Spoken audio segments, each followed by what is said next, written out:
any others. Social media can provide instant sources for journalists on a breaking news story. Twitter, Facebook, YouTube, and other social media sites are commonly used sources for journalists.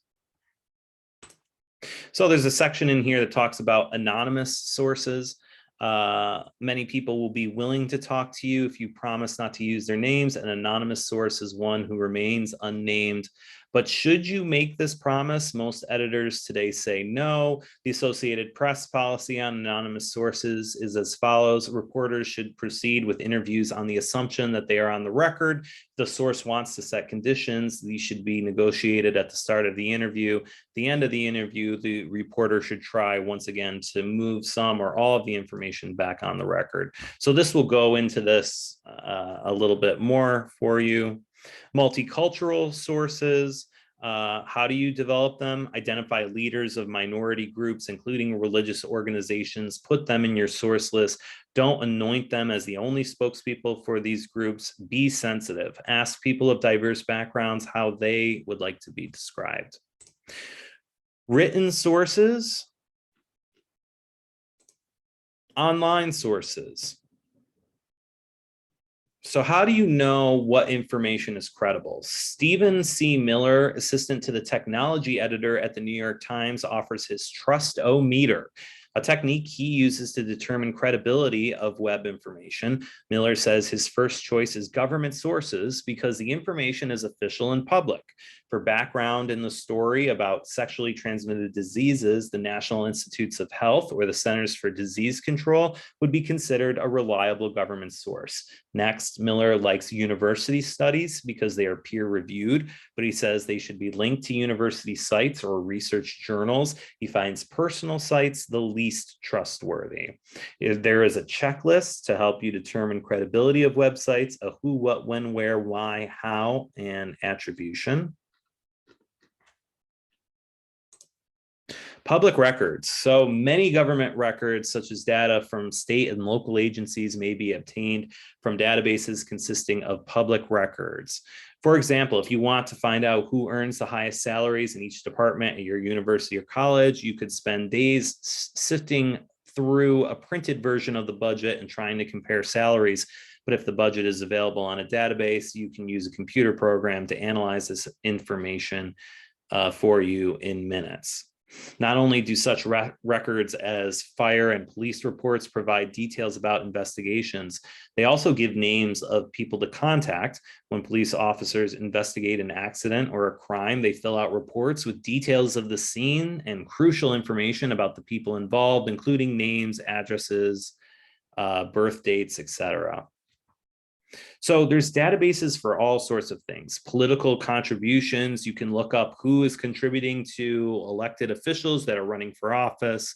There are real estate records on mortgages and deeds, voter registration records. You can look up the salaries of county employees. There's county government expenses. There are city expenses, there are public works records. So these are all different kinds of databases, schools, that you can use and that we're going to be talking about more and that you can use for your stories that you'll want to use. There's a section in here on the Freedom of Information Act was established by Congress in 1966 to make federal records available to the public. It applies only to federal documents. So there's more information for you to read up on this and what it is, including links. So you can send out your own FOIA requests if you want. That's what it's called, FOIA, Freedom of Information Act. All right, so that's basically chapter 4. So let's go over your discussions and assignments for this week. So we have a discussion on databases. This is going to be worth 10 points. Select a topic for a feature story about an issue you're passionate about. Check the internet to find stories and a database about your topic. So all those different things that we were just talking about. It could be about campaign contributions, something like that. We're going to look at crime statistics for our next assignment. Anything that there is data online that you can use, that's what selecting a good topic for this assignment, that will be useful. Okay, you'll want to include links, make note of any national experts on the subject, and any statistical material or reports you would find helpful in your story. So it's a topic that you really care about. It's got to be something that there are numbers online, a database that you can look up, and that you'll include the link, and you'll be able to show us some data on that. You'll include other stories.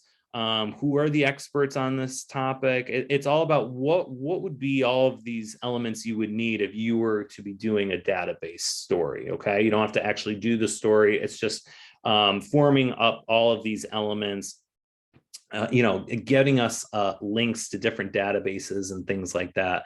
And I think this will be really interesting for us to share what we come up with. Okay, so that will be due on Thursday. And we have another writing assignment. So this is on crime statistics. This will be worth 30 points. And what I want you to do is review the Syracuse Police Department's CompStat report for the last week of 2021. And I want you to write a news story. It can be a brief news story, similar in length to what you did for your basic news story. So let's click on the link and let's see what this is. So this is what the CompStat report looks like. These are statistics. This is done on a weekly basis by the Syracuse Police Department. So I want you to really look over this document. There's a lot here, but it'll be really helpful to read this, get an idea of what's going on. It really spells out how to make sense of this information. You're going to be seeing different maps. That's because they divide the city into 3 areas, and there's statistics on each area.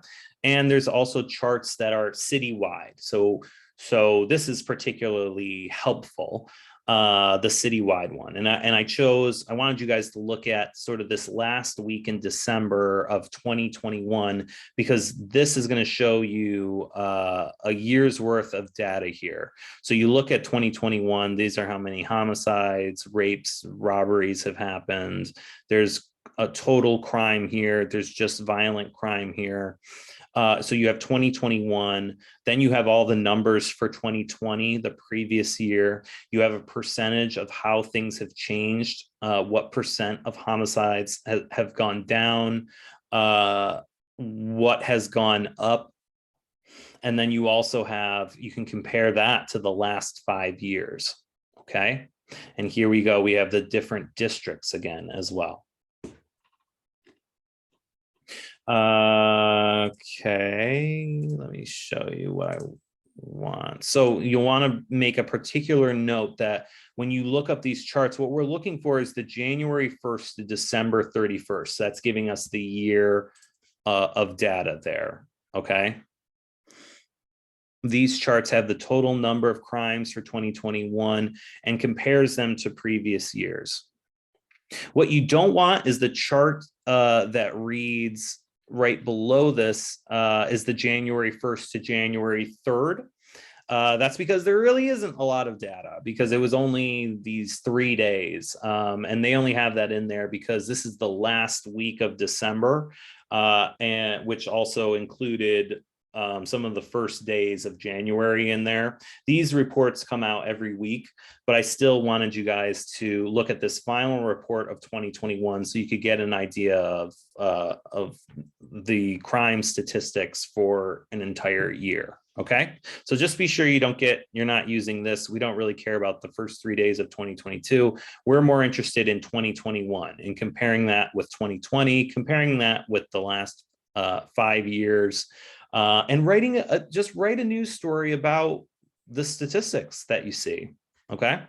So there are lots of other charts in here: shots fired incidents, victim data that's been collected. So scroll through this, see what you can come up with. If you have any questions about this, I want you to reach out to me, because I know the spokesperson for the Syracuse Police Department.